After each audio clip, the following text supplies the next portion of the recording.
Hi everybody, it's Nancy and I'm going to show you how I print on a 12 by 12 scrapbook page that already has some layers glued down. Normally you would want to try to remember to print on your page before you have other things on it, but a lot of times my computer journaling comes as an afterthought and I don't like my handwriting necessarily, so I'll decide to print directly on my 12 by 12 page. And what I'm using is my Epson XP 15000 wide format photo printer, and this prints really high quality photos, but it also can print wide format, so it can print up to 14 by 17, which is perfect to run a 12 by 12 page through it. And so what I've done is I've already formatted my font, my text, how I want it to look on my page, and I'm going to print around the outside edge. I've done this in Adobe Photoshop Elements. You could also do it in a Word document. I just prefer using my photo editing software. It still prints just the same. It's sends it to the printer just like if you're using a Word document. Anyway, so as you can see, I've not taken my journaling all the way to the bottom. The reason why is because I've got this strip down here at the bottom of my page that I want to avoid. Now the trick to running a page through your printer after you've already got some things glued down is the washi tape. And as you can see, I've already got several pieces of washi already stuck down. This is low tack washi. You want to be sure and check and make sure that you're using a low tack so that you don't tear your papers, because you are going to be wanting to lift this up when you're done and remove this washi. So I'm just going to stick another piece down. Now I've only put washi on the leading edge of my cardstock so that as I run this through, these free edges are stuck down so they go through the rollers of my printer a little bit smoother. As you can see, I've also got some distressing around the edges here. And so that is also going to be more likely to get caught up on the roller, so that's another good reason to use the washi. Now I haven't glued down every single edge, it's just the leading edge. And because this is going to be, excuse me, printing along the side, the printer head is going to be printing here and then it will skip over and print over here. So I just don't want it to catch on this side. I should probably put some washi down on this side too, but I'm going to go ahead and see how it runs through without it. Again, I've got it on the leading edge and these edges and also down here. And I've measured to make sure that my computer journaling is exactly where I want it on the page. But before I just stick this through my printer and run the risk of it printing crooked or sideways, I'm going to use a plain sheet of 12 by 12. This is just some lightweight cardstock, and I don't feel like I'm wasting it by using it as my practice run, because I can go ahead and use the back side or cut it up and use it however I want it. I'm not really wasting any paper. So when I go in here and send this to the printer, I've already got my print dialog box open, and as you can see, I've got the printer selected. I'm running plain paper through, rear paper feed, and you definitely want to use the rear paper feed rather than the front load, because if you've got several layers of cardstock and they're running through your rollers, if you're feeding it through the front, then it could get caught on the rollers as it comes and wraps around.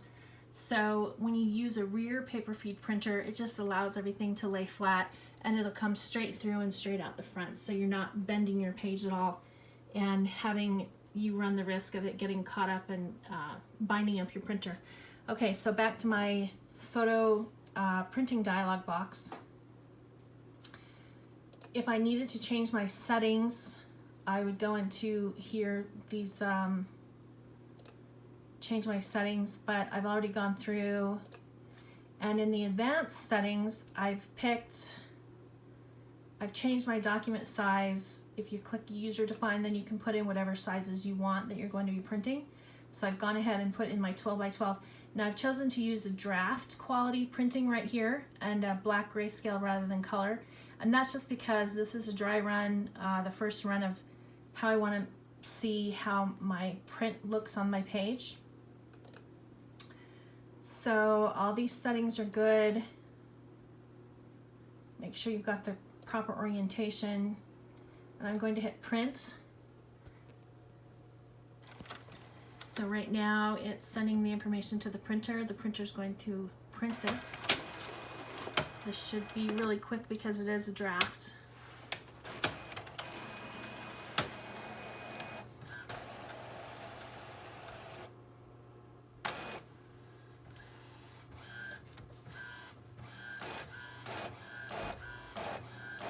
Let's see how it turned out. Looks like it's exactly where I want it to be. So yeah, I think that looks really good. I think that's going to print well on my final page. The measurements look like they're good. So now I can go ahead and take my actual page, feeding it through upside down because that's just the way this one tends to feed. Go back up, go back to my print dialog box again. Okay, double check my settings. Okay, so this went to auto. So the paper feed, when it says auto, that means that it's actually wanting to pull paper from the front tray rather than rear feed. So I need to go back up and change my settings, change my paper tray, my paper feed to rear paper feed. I'm going to double check my advanced settings just to make sure. User defined, make sure that my measurements are still in here the way I had them. Sometimes things will just default. Okay, here I don't want to do draft. I want to do, actually let's just do standard. High quality, when you're using high quality, that's more for actual photos because this is a photo printer. So we're just going to do standard rather than draft. Hit OK. Hit OK. Now this has also changed. It's landscape orientation, so I definitely want to go so that way it'll print exactly the way it's shown here.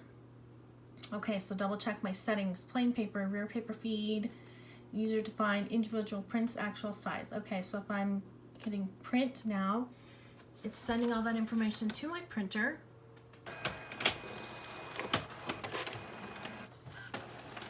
I'm going to move this one out of the way.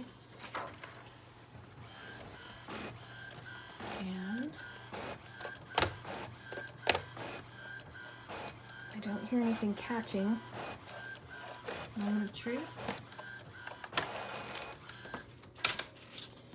Okay, let's take a look at how this printed. Looks good along the top. And it printed right along that bottom edge where I wanted it. Now as you can see, I can take this washi tape off. And because this was a low tack washi tape, it didn't ruin any of my papers underneath. So I will do this and take off all the washi tape off the whole thing. And then I can go ahead and add my photos and add any other dimensional embellishments. And that's how we print around the outside edge of a 12 by 12 scrapbook page.